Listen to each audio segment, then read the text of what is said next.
Hello everyone and welcome back. Today we're going to get started on the TT.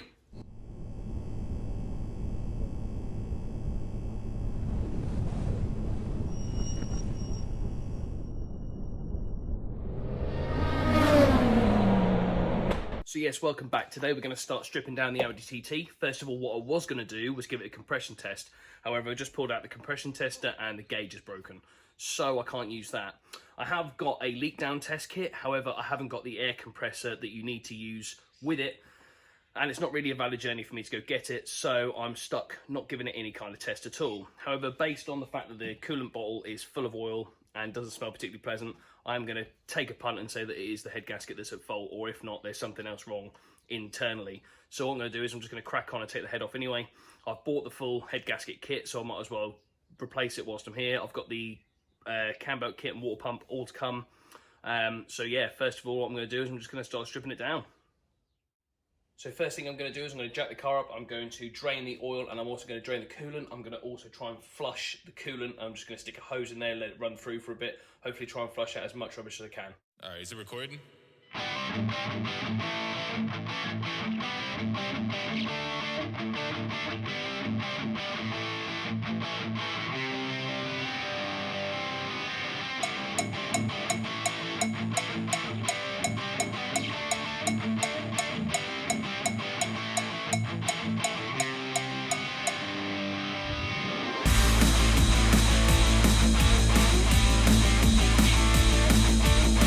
Stop and do some research because this is inside the coolant bottle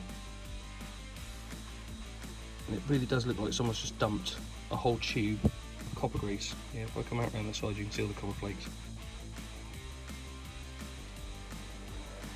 Now I've had a look online and apparently K-seal or some kind of head gasket leak stop that you stick inside the coolant system looks like this. I've never used anything like that, so I really would not know, but that's probably the most logical solution to what on earth is inside here. So I'm definitely going to have to strip the coolant system down and give it all a great big flush when I take the head off and everything as well. Just a bit more work, but we'll get there.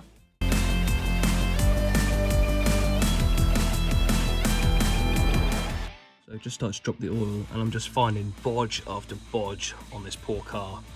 So I've got a pipe here. I've no idea what that's doing, but someone has plugged it with something and then strapped it to the back of the engine. Also found that it's currently got no air conditioning, I guess, because there's one of the pipes that should be going to the compressor. This car is turning into a bit of a nightmare already, I think. Here's the coolant that I've drained out of the car. And do you know what? It looks as though someone has definitely put some kind of K-seal rubbish in there to sort the head gasket out. The oil actually doesn't look horrendous. I think there is a few little bits where you can see that coolant might have been in the system. Some cloudy bits. But that is just disgusting. Why? So with the oil and coolant now drained, I'm just going to start stripping the head off the block. I'm really not pleased with whoever's decided to stick some K-seal crap in there. So this is going to be a lot bigger job than I was hoping. It's just going to need a thorough good clean. So I'm just going to crack on and get the head off.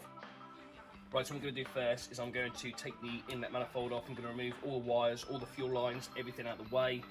Then what I will do is, instead of remove the entire exhaust manifold, it'll be easier to remove the turbo from the exhaust manifold, as there's only 3 bolts at the top which are fairly accessible.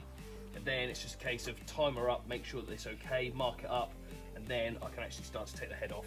So there's a fair bit of work to do, so I'm just going to get cracking.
Forward a little bit, I have timed it up and I have removed pretty much everything. I've removed the timing belt. I haven't done it properly because I'm going to replace all this anyway, so I'm not too fussed how it came off. I've removed the rocker cover. It looks alright. There's quite a few gunky bits and stuff, so obviously not too surprised. And to timer all up, did a couple of marks there because the timer mark should actually be on the flywheel, but there's no actual line and I couldn't see the line on the flywheel either, so I just thought be safe, time it up using my own marks. As long as I put the time belt on in the correct marks, then that should be fine. So now it's time to remove the head bolts. I'm going to start removing the head bolts. To remove the head bolts on one of these 1.8 turbo engines, you need these sockets, which is an M10 ribe. It's basically like a hex, however, it's more squared off. Let me just see if I can show you. It's basically like a more squared off hex, but it's called a ribe socket. So this is an M10. There we go. So I'm now going to start removing these, and then that should be the head off.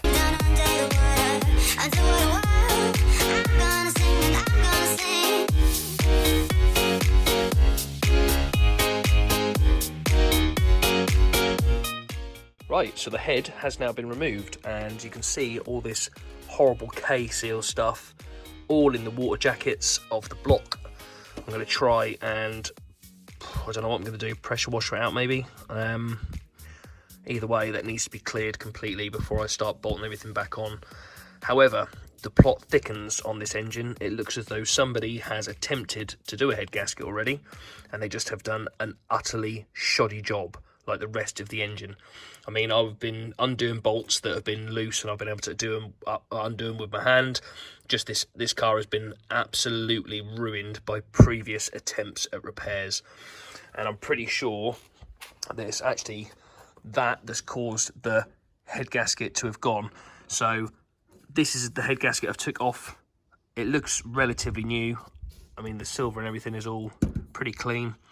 However, I can see why it's failed. So you've got bits here like this, which would have been the old sealant off the original head gasket that was left on top of the cylinder head. They didn't bother to clean it up properly, and when they've gone to bolt this down, I'm pretty sure that has caused a gap.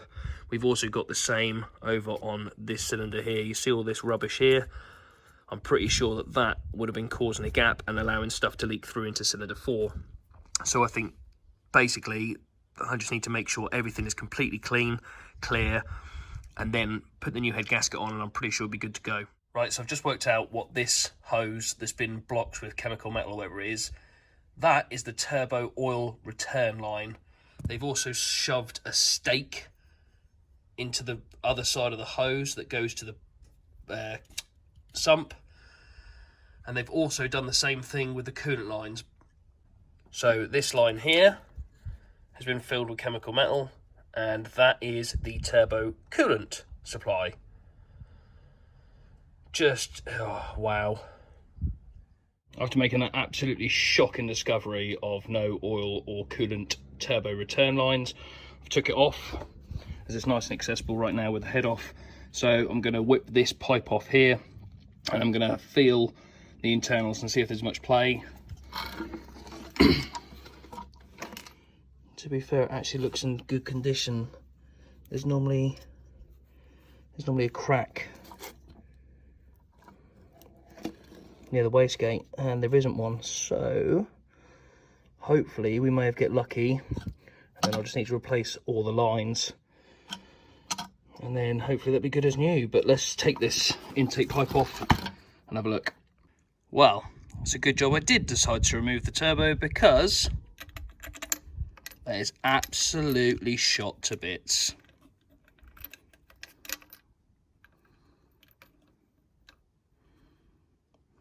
There's the nut for the compressor housing, for the compressor wheel. Dead. So sadly, that's as far as I can get to right now. I'm still waiting for a few parts to be delivered. Obviously, with the COVID situation, things are taking a little bit longer to get delivered. The main thing I'm waiting for is the head bolts. Without them, I cannot put the head gasket back. I can't put the head in place, because the original bolts are stretch bolts and they're basically a one-time use only. Even if they're not, seeing the state of the bodge work inside this engine bay, it'd just be complete peace of mind for me to actually put new ones in.